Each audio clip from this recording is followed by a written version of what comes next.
الرحمن الرحیم۔ ایک اور ویڈیو کے معزز ناظرین گرامی، السلام علیکم۔ امید ہے آپ سب خیریت سے ہوں گے۔ آج ہم بات کرنے والے ہیں وسطی ایشیا کے ایک ایسے ملک کی جس کے تمام ہمسایہ ممالک کے نام ایک دوسرے سے ملتے جلتے ہیں۔ ہم بات کریں گے حضرت نوح علیہ السلام کے بیٹوں کی، جن میں چنگیز خان، عمران اور عامر خان تھے۔ ان کے نام تو آپ نے یقیناً سنے ہوں گے، لیکن کیا آپ جانتے ہیں دنیا کا پہلا خان کون تھا؟ ترکوں کو تو سبھی جانتے ہوں گے، پر کیا آپ یہ جانتے ہیں دنیا کا پہلا ترک کون تھا؟ خان، مغل اور تاتار دنیا نقشے پر موجود کئی ممالک پر حکومت کر چکے ہیں، اور آج دنیا کی بہت بڑی تعداد خان، مغل اور تاتاری نسل سے تعلق رکھتی ہے۔ کیا آپ جانتے ہیں تاتار اور مغل آپس میں کیا رشتہ رکھتے ہیں اور یہ کس کی اولاد تھے؟ اس کے علاوہ جہنم کا دروازہ کسے کہا جاتا ہے، اور اس ملک میں مزار قائد سے ملتی جلتی عمارت کون سی ہے؟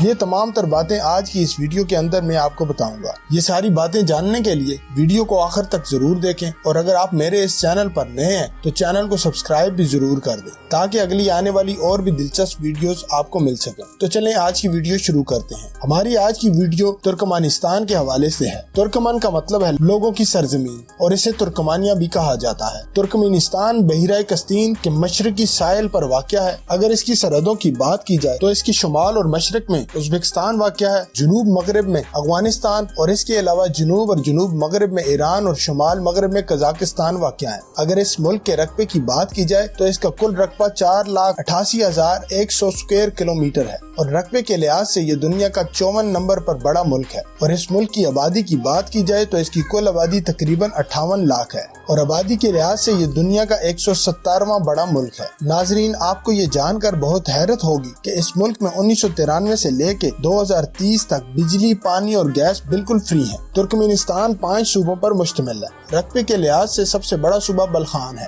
اور آبادی کے لحاظ سے سب سے بڑا صوبہ ماری ہے۔ اس ملک میں 85% ترکمانی لوگ آباد ہیں۔ اس کے علاوہ 5% ازبک، 4% رشین اور 7% دیگر نسلوں کے لوگ بھی آباد ہیں۔ اس ملک میں اوسطاً عمر 71 سال ہے۔ ترکمانستان کے لوگ بہت زیادہ قوم پرست اور اپنی تاریخ سے جڑے ہوئے ہیں، لیکن سوویت یونین کے دور کو انہوں نے اپنی تاریخ سے بالکل ختم کر دیا، اور آج یہ اس دور کی بات کرنا بھی پسند نہیں کرتے۔ ترکمانستان میں اوس خان کو بہت عزت دی جاتی ہے، یہاں تک کہ اس ملک کے کرنسی نوٹوں پر بھی اوس خان کی تصویر موجود ہے۔ اس دنیا میں ہر رنگ، نسل، مذہب، ذات، برادری اور قبیلوں کے لوگ آباد ہیں جو حضرت آدم علیہ السلام کی اولاد ہیں، جنہیں اللہ پاک نے مٹی سے پیدا کیا، جن کی نہ ماں تھی اور نہ باپ۔ ابو البشر حضرت آدم علیہ السلام کے بیٹے حضرت شیس علیہ السلام، ان کے بیٹے آنوش یا آنوس، ان کے بیٹے کنان، ان کے بیٹے میکائل قوم کے سربراہ بنے۔ میکائل کے زمانے میں انسانی آبادی زیادہ ہو گئی تھی، اور میکائل نے لوگوں کو حکم دیا کہ زمین پر پھیل جائیں اور جہاں ٹھیک جگہ ملے وہاں آباد ہو جائیں۔ اس طرح لوگ زمین کے مختلف حصوں پر پھیل گئے۔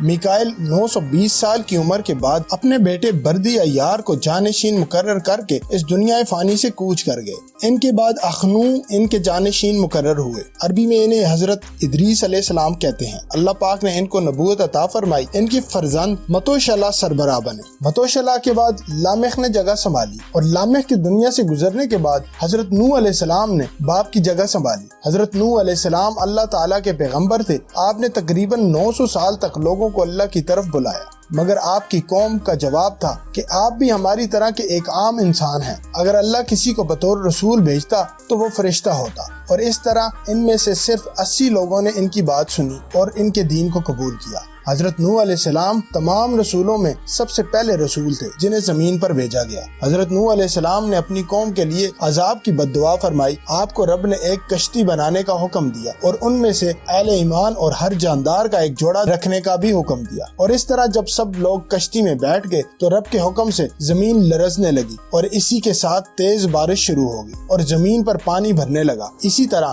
حضرت نوح علیہ السلام کی کشتی پانی میں تیرنے لگی۔ پانی جب زیادہ ہوا تو حضرت نوح علیہ السلام نے دیکھا ان کا بیٹا پانی میں ڈوبنے لگا ہے۔ باپ کی شفقت نے جوش مارا اور آپ نے اسے آواز دی، اب بھی آ جاؤ تاکہ تم اللہ کے عذاب سے بچ سکو۔ تو اس نے جواب دیا، تم جاؤ، میں کسی پہاڑ کی چوٹی پر چڑھ کر اپنی جان بچا لوں گا۔ دنیا کے نافرمان اور سرکش لوگ اس سیلاب میں فنا ہو گئے۔ حضرت نوح علیہ السلام کی کشتی جودی پہاڑ کی چوٹی پر جا کے رک گئی، جس میں صرف حضرت نوح علیہ السلام پر ایمان لانے والے محفوظ رہے۔ حضرت نوح علیہ السلام نے اپنے تینوں بیٹوں کو بلا کر فرمایا، تم تینوں اپنے اپنے اہل و عیال کے ساتھ الگ الگ جگہ پر جا کر آباد ہو جاؤ، اور جب تمہاری تعداد بڑھ جائے تو اس جگہ کو اپنا مسکن بنا لینا۔ یہ کہہ کر حام کو سرزمین ہند کی طرف بھیجا، سام کو عرب کی طرف اور یاسف کو قطب شمالی میں آباد ہونے کے لیے بھیج دیا۔ ناظرین، یہ سب بتانا اس لیے بھی ضروری ہے تاکہ آپ کو ہر بات کی ٹھیک سے سمجھ آ جائے۔ ترکمانستان کا دارالحکومت اشک آباد ہے، ہر طرف خوبصورت سفید عمارتوں کا یہ شہر جسے اشک آباد بھی کہتے ہیں، اور یہ اس ملک کا سب سے بڑا شہر بھی ہے، اور اس ملک کی 25% کے قریب آبادی اس شہر میں مقیم ہے۔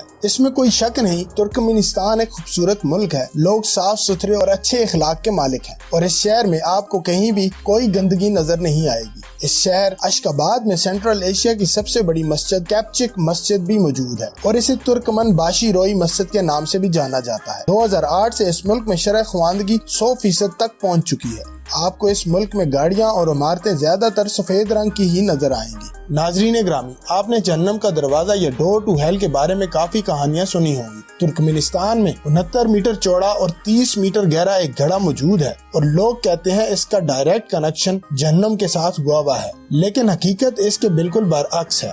صوبہ اخال کے گاؤں دروازہ میں ایک قدرتی گیس کا ذخیرہ موجود ہے۔ 1971 میں ڈرلنگ کے دوران ایک حادثہ پیش آیا اور ماہرین نے آگ لگا دی، جو پچھلے 48 سال سے مسلسل لگی ہوئی ہے، اور پچھلے 5 سالوں میں 50,000 سے زائد سیاح یہاں کا وزٹ کر چکے ہیں، اور یہ علاقہ اب سیاحتی مقام میں تبدیل ہو چکا ہے۔ 2004 میں باشی نے نیوز کاسٹرز کو میک اپ کرنے پر پابندی لگا دی تھی، کیونکہ ان کے لیے مرد اور خواتین میں نیوز کاسٹر میں فرق کرنا مشکل ہو گیا تھا۔ اس ملک کی 15% آبادی صنعت، 40% زراعت، 18% سرکاری ملازمین اور 20% کے قریب چھوٹے کاروبار سے منسلک ہیں، اور اس ملک کے 90% افراد کو کاروبار کرنے میں حکومت نے مدد کی ہے۔ ملک میں پولیس موجود ہے، لیکن ٹریفک سگنل کی خلاف ورزی کوئی نہیں کرتا۔ سڑکوں پر ٹریفک بھی انتہائی کم ہے۔ بہت ساری خوبیوں کے باوجود اشک آباد شہر کی عمارتیں، سڑکوں اور چوک چوراہوں میں زندگی کی وہ رونق دکھائی نہیں دیتی جو آپ کو اپنے ملک کے شہروں میں محسوس ہوتی ہے، اور بہت سے لوگ اس ملک کو دوسرا شمالی کوریا بھی کہتے ہیں۔ سورج غروب ہوتے ہی شہر میں موجود بڑی چھوٹی عمارتیں خوبصورت روشنیوں سے رنگ جاتی ہیں۔ اس ملک میں سگریٹ پینا جرم ہے، لیکن یہ الگ بات ہے